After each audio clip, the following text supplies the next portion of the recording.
Bonsoir à tous, très heureux de vous retrouver sur RTI2, bienvenue dans le journal. Dans l'actualité de ce mercredi, la productrice de l'Atiéké du village de Yopougon, Azito, vient de bénéficier d'un espace moderne pour la production de l'Atiéké. Ces femmes reçoivent également des équipements nouveaux pour booster leur capacité de production.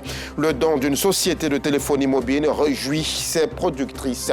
Et puis au Gabon, le chef de la junte est connu, il s'agit du commandant en chef de la garde républicaine, le général Brice Oligui Nguema. Il a été nommé président de la transition par les militaires putschistes. Dans un communiqué lu à l'antenne de la télévision Gabon 24, le président Ali Bongo Ondimba est toujours en résidence surveillée. Voilà pour le sommaire, vous suivez le 19h30 et vous faites toujours bien. Tout d'abord, les productrices de l'Atiéké du village de Yopougon Azito viennent de bénéficier d'un espace moderne et sain pour la production de l'Atiéké. Ces femmes reçoivent également des équipements nouveaux pour booster leur capacité de production. Le don d'une société de téléphonie mobile réjouit ces productrices réunies en groupement. Un don qui intervient quelques mois après la diffusion sur nos antennes de reportages qui retraçaient les difficultés et les conditions mauvaises dans lesquelles travaillaient ces femmes. Le reportage de Théodore Zouzou et Adama Koni. Voici ce à quoi ressemblait l'unité de fabrication de l'Atiéké du village d'Azito. Broyeuse, presseuse et bien d'autres outils de fabrication de la semoule de manioc sont tous en panne. Ce qui accroissait la pénibilité du travail dans un environnement insalubre. Aujourd'hui, ce calvaire est un lointain souvenir. Le nouvel espace alloué à ces femmes est entièrement carrelé, propre, avec de nouveaux équipements modernes de production. D'où la joie de la présidente de ce groupement de femmes. Ah ouais, grâce à RTI 2, le magicien qui est venu nous croiser ici, aujourd'hui nous sommes très heureux. 21 jours d'action citoyenne et 21 jours de Papa Noël pour les femmes d'Azito. C'est un cuiseur.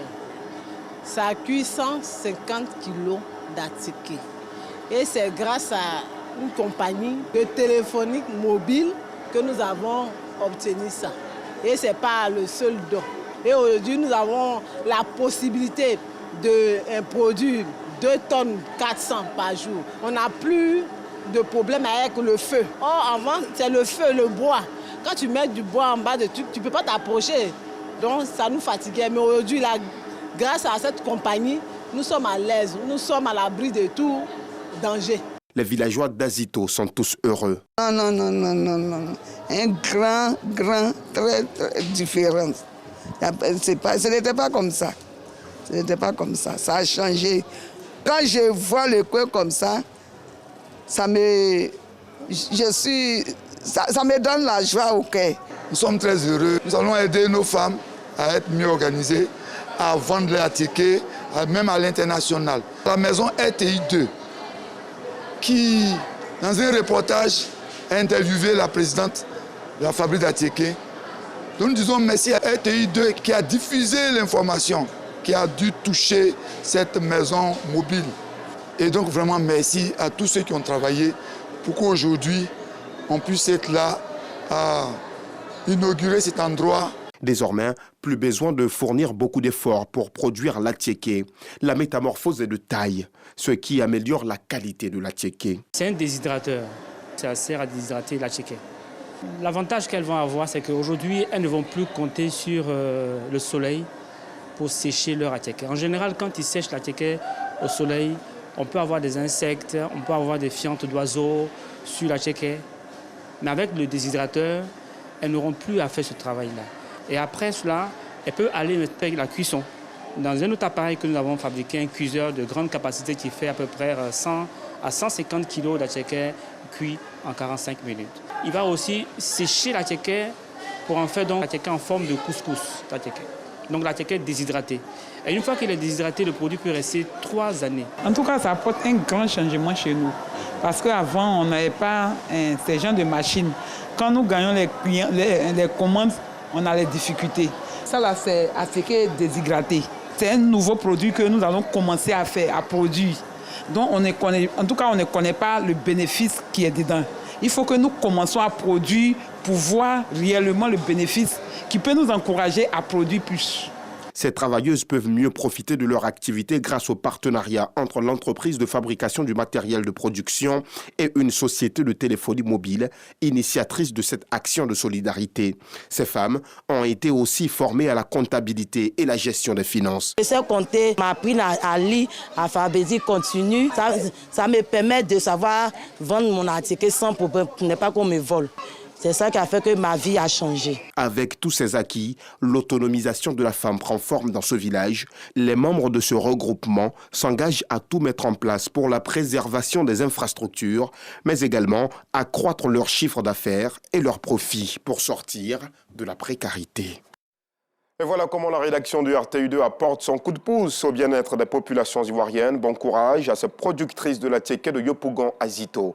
Allons à la rencontre des vendeurs de costumes de friperie à ciel ouvert. Ils se promènent le long des trottoirs et proposent ces costumes aux passants. C'est dans la commune d'Adjamé. Mais pourquoi? Qu'est-ce qui motive ces choix? Les clients apprécient-ils cette forme de marketing?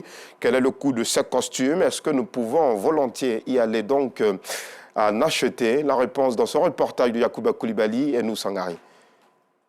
Des vestes étalées à même le sol et accrochées au bras des vendeurs au rond-point du quartier Liberté dans la commune d'Adjamé. Des vêtements de seconde main prisés par ceux qui y trouvent leur compte. Plusieurs acheteurs viennent des communes environnantes se ravitailler ici. Salimata Kone fait partie de ces personnes. Elle habite la commune de Yopougon, mais préfère acheter ses vestes dans la commune d'Adjamé avec ses vendeurs ambulants. Un choix plus économique selon elle. Adjamé, c'est un peu moins cher par rapport aux boutiques où ils vont te prendre un ensemble à plus de 60 000. Bon, ce n'est pas à la portée de tout le monde. Donc c'est pourquoi j'ai choisi la commune d'Adjamé et je sais que je peux avoir ce que je cherche ici. Aboulaye Seïd, son vendeur de costumes, vante les avantages du commerce ambulant. C'est un peu, ça marche un peu. Tu sais que nous, là, ici, là, le magasin, c'est pas la même chose. Là. Nous, on fait le moins cher, et là-bas, il fait cher, tu vois, non? Ça veut dire le moins, là, il vient ici pour payer veste, là. Abdoul Bassid, cet autre vendeur ambulant de costumes dans le même périmètre, rêve d'être propriétaire d'un grand magasin de costumes neufs. On est en train de primer pour avoir les moyens. Si on a eu les moyens, si un magasin, on va prendre. Nous, on ne peut pas rester comme ça, là, tout le jour sur la rue, comme ça, va arriver, ça, c'est pratique, quoi. Si Abdoul Bassid affiche son ambition de posséder un jour son propre magasin, Aboubakar Ibrahim, lui, ne compte pas mettre fin de sitôt à son activité ambulante. Moi, je suis un jeune. Parce que comment je suis sorti pour vendre la veste là. Parce que moi aussi, papa, qui m'a arrêté comme ça, sans travail, là, c'est pas bon. Il faut qu'il ait sorti à ma poste. Je suis un homme de gens qui vont voir cela vendu. Voilà, voici pourquoi ils sont là, deux messieurs en lame de là, on paye. Et puis, il y a pour manger dessus. Ces petits commerçants rivalisent d'ardeur chaque jour pour subvenir à leurs besoins. La vente de costumes à la criée est non seulement avantageuse pour eux, mais aussi pour de nombreux clients qui estiment ce choix accessible à leur bourse. D'Adjamé, progressons un peu plus au nord d'Abidjan, dans la commune de Yopougon et plus précisément à Siporex. La population de ce célèbre carrefour et quartier ont pris l'habitude de se réveiller tôt le matin dans le premier cri du coq pour aller chercher donc leur pain quotidien. Ils prennent d'assaut les gares de taxis communaux et cela pour ne pas tomber dans les embouteillages qui commenceraient à partir de 6h voire 7h du matin. Justin Kouassi est entré dans leur univers tôt le matin. Son reportage. 5h50 ce lundi matin. L'obscurité fait peu à peu place à la lumière du jour à ce carrefour du quartier Siporex dans la commune de Yopougon. Des silhouettes se dessinent dans la pénombre. Les premières lueurs du soleil laissent entrevoir l'affluence à cette intersection, lieu de rassemblement pour ces personnes qui viennent emprunter un véhicule pour se rendre sur leur lieu de travail. Un moment propice pour les commerçants. Beaucoup se retrouvent ici seulement au lever du jour. Je vais m'arrêter ici à 5h, ici les 6h30 là. Je m'arrête devant là-bas pour m'arrêter là-bas. Jusqu'à plus tard 14h, là ça finit plus ma vie. À Siporex ici, il y a du monde, il y a les gens qui passent beaucoup ici. Ici ça marche bien, à cause on vient ici le matin. Il y a beaucoup d'hommes, il y a l'ambiance, et puis ici est chic. Les matins, les gens passent beaucoup. Je viens vendre café à 4h du matin, et puis jusqu'à 7h comme ça, 8h, je rentre à la maison. À partir de 4h jusqu'à 7h, 8h, là, il y a des monde à Siporex ici. quand les commerçants sortent tôt, cela me profite et cela me permet de pouvoir acheter les galettes et puis partir. À 6 heures, le ciel s'éclaircit. Ici, sur l'une des principales voies de sortie de la commune, les passagers se pressent pour ne pas rater bus, minicars ou taxis communaux et intercommunaux. Il faut faire vite si l'on veut éviter les embouteillages. Aujourd'hui, là, on a une réunion par rapport à un décès qui s'est fait à Cassemblé depuis hier. Donc, on doit se rendre là-bas à 9h.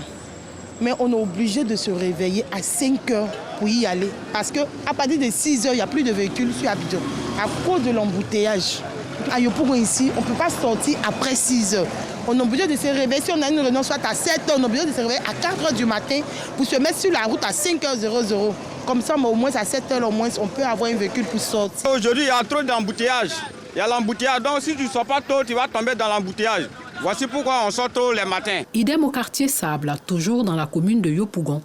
L'on assiste au balai incessant de ces personnes qui se sont levées très tôt pour ne pas subir les embouteillages. Je suis venu ce matin au Sable pour emprunter, pour aller à l'école de gendarmerie, pour aller participer à la fête ce matin. Je suis à 6h, c'est pour aller vite là-bas. Parce que souvent, si la route, il y a trop d'embouteillages. Si elle dit qu'elle est sortie à 9h ou à 8h, là, c'est pas sûr qu'elle est arrivée là-bas vite. Et au quartier Sable, les gares routières sont légion. Ces voyageurs en partance pour l'intérieur du pays ont sacrifié une nuit de sommeil pour faire partir des premiers passagers. Hélas. Le premier départ est parti. On attend le deuxième départ. Lorsque j'arrivais là dans le taxi, il était 5h49. On est arrivé aux environs de 6h avec les embouteillages et autres. 7h, nous quittons la commune de Yopougon. Mais nous n'échappons pas à l'embouteillage tant redouté. Derrière nous, les habitants des quartiers Siporex et Sable qui devront affronter comme toujours leur quotidien, dans une ambiance toujours aussi dense et bruyante. Un quotidien retracé par Abdelaziz Guira et Ami Koulibaly. Dans le sud Comoé, c'est le cacao que l'on célèbre, Festi Cacao. L'événement qui regroupe les producteurs et autres acteurs de la filière cacao s'est tenu à Aboisseau, à la place Eché Lengan, une 4e édition qui a tenu toutes ses promesses, comme nous le montre Maïssa Kogay. À la place Elengan-Eché dans la ville d'Aboisseau, au sud-est du pays, ils sont plus d'une centaine à prendre part au Cacao Festival International. Parmi les participants, des producteurs et des acteurs de la filière cacao. Le Cacao Festival International, une initiative de Constant Guéhi. Il vise à promouvoir les producteurs de cacao, maillon essentiel dans le système économique ivoirien. C'est un festival hommage aux producteurs et à tous les acteurs de la filière que vous êtes aujourd'hui rassemblés. C'est une reconnaissance du travail des éléphants de notre économie qui font de la Côte d'Ivoire le premier producteur de cacao au monde, un État solide. Chers producteurs, vous êtes à féliciter. Vous nous faites honneur. Vous êtes les éléphants de l'économie de la Côte d'Ivoire. Soyez fiers de vous. Ce festival bénéficie du soutien de plusieurs personnalités. Pendant ces 3 jours, Aboisseau avait fier à lui par la qualité de l'organisation, fier à lui par la thématique qui nous rassemble. Au cours de la cérémonie, les producteurs ont reçu des vivres de la part de l'ONG Enfants du Progrès. Le Cacao Festival International, Cacao Festi, est à sa 4e édition. Les élections partielles se tiennent le 2 septembre prochain. La campagne électorale est d'ailleurs en cours et le COSIM tient à des élections apaisées. Le Conseil supérieur des imams, des mosquées et des affaires islamiques en Côte d'Ivoire a organisé une séance de lecture coranique hier. Une prière pour la paix dans notre pays, mais aussi pour le retour de la sécurité et la stabilité dans les pays voisins en proie au phénomène terroriste. Yacouba Koulibaly, Anisset Konan Blessing. Fédérer les guides religieux musulmans du Côte d'Ivoire en vue de prier pour les élections municipales et régionales apaisées, mais aussi invoquer Dieu pour la stabilité des pays de la sous-région ouest africaine. C'est l'aspiration nourrie par le Conseil supérieur des imams, des mosquées et des affaires islamiques, COSIM. Le Conseil a organisé dans la commune de Cocody une séance de lecture coranique et de bénédiction. Priez le Seigneur pour que les élections qui vont avoir lieu dans notre pays très bientôt, je veux dire les élections du 2 septembre, se passent dans les meilleures conditions. Et surtout que nous ayons droit à des élections apaisées, dans la fraternité et la concorde. Priez pour tous nos pays surtout nos voisins, à savoir le Mali, le Burkina Faso, le Niger, la Guinée et autres, pour que le Seigneur les aide à retrouver très rapidement la paix, la cohésion, ainsi continuer leur développement dans le bon sens. Une initiative saluée par les participants. J'ai beaucoup apprécié cette initiative. Il nous a quand même instruit.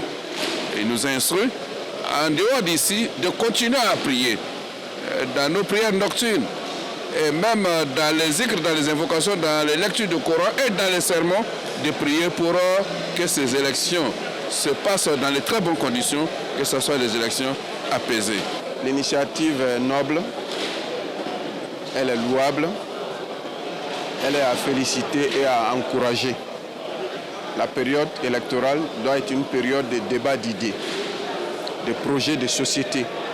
Tel n'est pas le cas.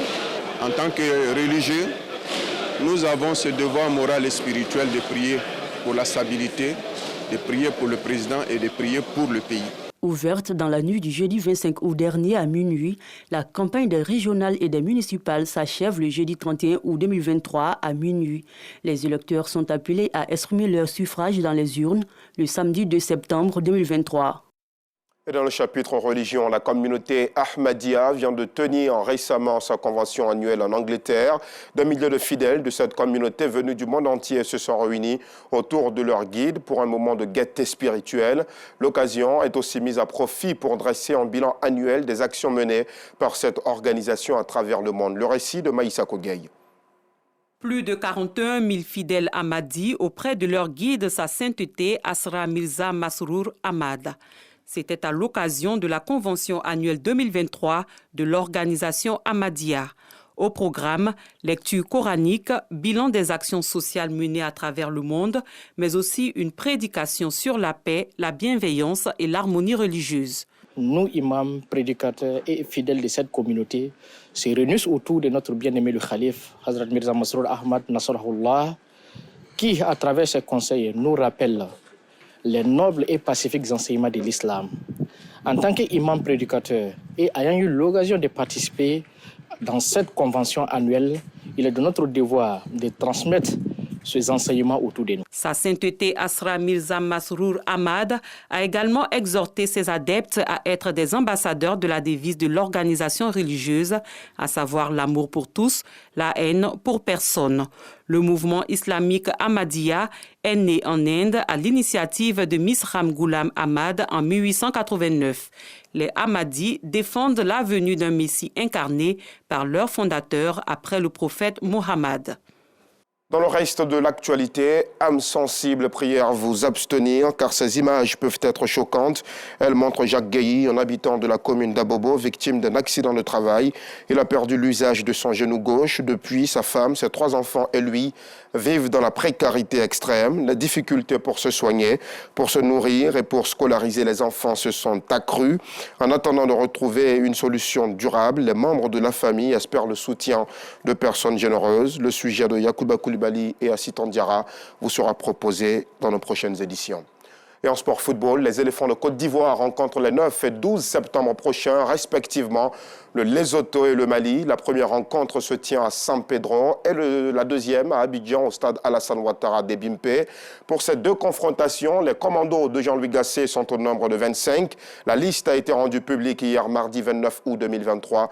Le reportage de Patrick Dadier également dans nos prochaines éditions.